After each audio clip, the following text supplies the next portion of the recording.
terengah-engah dalam tabung dan selang. Aku, seorang petani Bojong Sari, menghidupi mimpi dari padi yang ditanam sendiri. Kesederhanaan dalam panutan hidup dapat untung dilipat dan ditabung.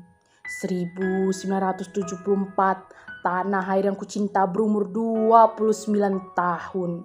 Waktu yang muda bagi berdirinya sebuah negara.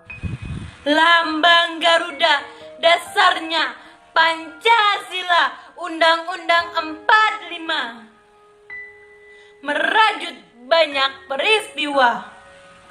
Peralihan kepemimpinan yang mendesak Bung Karno diganti Pak Harto dengan dalih keamanan negara.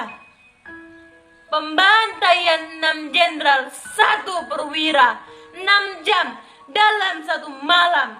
Mati di lubang tak berguna, tak ada dalam perang Mahabharata, bahkan di sejarah dunia, hanya di sejarah Indonesia.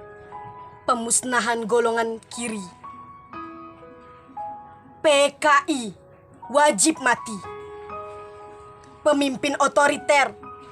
Repelita. Rencana pembangunan 5 tahun bisa jadi rencana pembantaian 5 tahun. Di tahun-tahun berikutnya, kudapati penembak misterius. Tak ada salah apalagi benar. Tak ada hukum negara.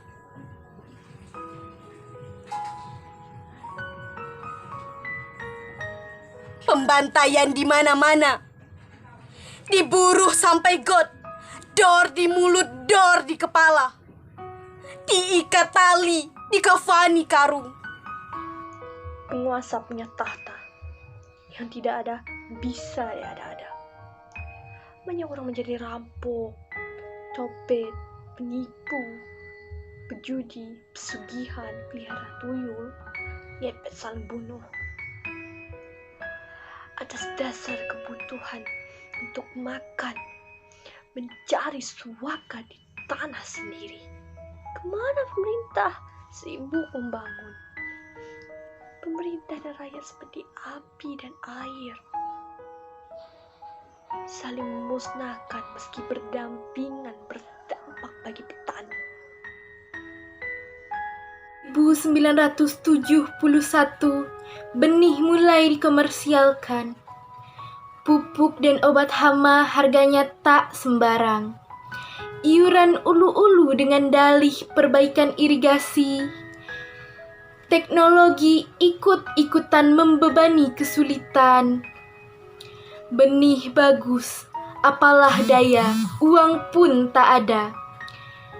Padi menjadi rusak, panen gagal, hama berkeliaran seenaknya. Bagi keluarga kami, inilah musim peceklik mencekik. Akulah Songkon yang sakit, berusaha mengenang setiap luka di dada, di punggung, di kaki, di batuk yang berlapis tuberkulosis. Serupa Mas Kumambang, Pupuh mengantar wejengan hidup kecapi dalam suara sunyi menyendiri. Pupuh dan kecapi membalut nyeri menyatu dalam suara genting. Manusia memiliki akal dan budi, didampingi kodrat hewani mencapai jalan ilahi. Inilah Mas Kumambang yang melayang menyelinap ke dasar sanubari, menembus dunia fana dan abadi. Terluka, melukai, dilukai. Luka-luka menganga akibat ulah manusia. Manusia yang menjalankan cerita, Tuhan yang menentukan akhirnya. Interogasi Karta. Suara mesin tik bagi jarum menusuk-nusuk kulit. Nama Karta, Pak. Pekerjaan petani, Pak. Nomor KTP berdiam lama karena aku tak punya. Aku akan menjawab, yang petungan lebih cepat mendarat di rahang. Dah! Aku golep kepala di atas meja. Dalam ruangan yang disesaki asap rokok. Lampu ala kadarnya menguraikan asal muasal peristiwa. Tak lancar mulut mengurai kata, jadi kaki diinjak kursi. Mata membelalak, mulut menganga. Kata pemilik tanah, kurang lebih 6.000 meter. Tumbuh tinggi besar, berkumis tipis, garis wajah tegas. Apalah arti tanah jika tak mampu mengolah modal? Itulah intinya. Tanah tidak dapat tumbuh di atas pohon. Uang cuma ada di kantong para cekong. Aku punya kantong bolong, digigit tikus ompong. Kalau aku banyak omong, dengan akhiran huruf ong, bibirku bisa monyong dan leherku akan dipotong. Cerita kakek buyutku. Tanah kami dikuasai oleh sinyoh-sinyoh Eropa dan para saudagar Cina. Tanah diurus oleh Demang dibantu juru tulis. Kepala kampung seorang amil, seorang pencalang, seorang pesuruh desa, dan seorang ulu-ulu alias si pengatur air. Tak berdampak, tetap saja kakek buyutku seorang kuli. Harapannya hanya cukup dapat makan, memprihatinkan. Tak ada dulu, tak ada kini. Nasib petani selalu tersingkir. Aku bukan penjahat.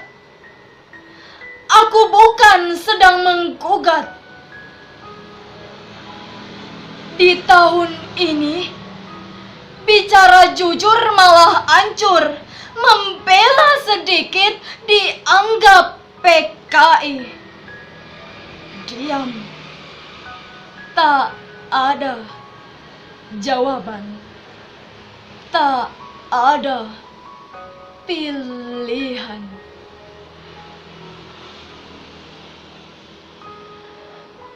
Aku menggerutu karena rindu kakek buyutku.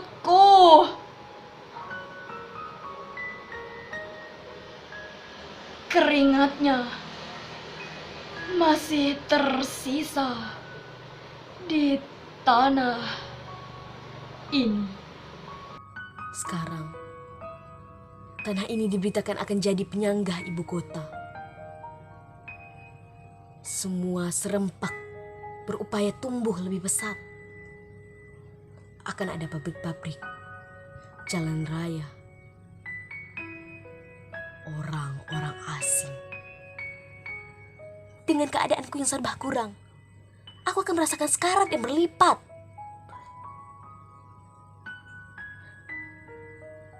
Aku harus tetap hidup, menjaga mulut, pinjam uang, bayar utang.